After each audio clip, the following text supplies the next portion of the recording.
নমস্কার বন্ধুরা, সবাই কেমন আছেন? আমরা সবাই ভীষণ ভালো আছি। পিকুর পরিবারের নতুন একটা ভিডিওতে আপনাদের সকলকে স্বাগত। আমি আজকে একটু ফাঁকিবাজি রান্না করছি, কারণটা শেষেই আপনারা দেখতে পাবেন, এই ভিডিওর শেষেই আপনারা দেখতে পাবেন।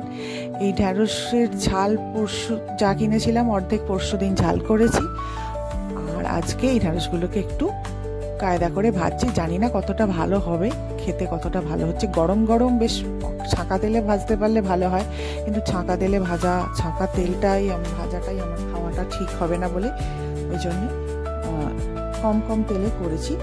তো যাই হোক, খাওয়া খারাপ হয়নি, খেতে ভালোই হয়েছিল। আর করেছি কলমি শাক ভাজা পেঁয়াজ রসুন দিয়ে, আর লোটে মাছের ঝুড়ো, মাছের মাথা দিয়ে ডাল। ব্যাস, মানে বেশি কষাকষি করে, মানে অনেকক্ষণ ধরে রান্না করতে হয়নি। ঝুড়োটাতে একটু সময় লাগে, লোটে মাছের ঝুড়োটায়, তাছাড়া আর সব তাড়াতাড়ি হয়ে গেছে আর কি। মাথার মধ্যে রান্না জিনিসটা তাড়াতাড়ি মানে ঢুকিয়ে নিলে যে এটার পর এটা, এটার পর ওটা করতে হবে, তাহলে রান্না করতে খুব বেশি সময় আমার মনে হয় না লাগে। হ্যাঁ, কিন্তু কি করব, সকালবেলায় উঠে যদি চিন্তা করতে হয় এরপরে কি করব, ওর পরে কি করব, বা কি রান্না করব, কি খেতে দেবো, তখন কিন্তু ভীষণ কষ্ট হয়। মানে সামান্য আলু ভাতও মনে হয় তখন অনেক সময় লেগে যাচ্ছে। যাই হোক, এই যে ভাত বসিয়ে দিয়েছি, চায়ের জল রেডি করে রেখেছি, চায়ের জল এখনো হয়নি।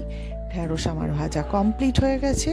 খেয়েছিলাম, মোটামুটি হয়েছিল। গরম গরম খেলে মুচমুচে লাগতো, একটু ভালো লাগতো। যাই হোক, ঠান্ডাও খেয়ে নিয়েছি, ও ঠিক আছে, খাওয়া হয়ে গেছে, ভালো হয়েছে। তার মানে পড়ে তখন নেই, তখন জিনিসটা ভালোই হয়েছে। আর এদিকে মাছের মাথা ভাজা প্রায় হয়ে এসছে, ডাল সেদ্ধ হয়ে গেছে।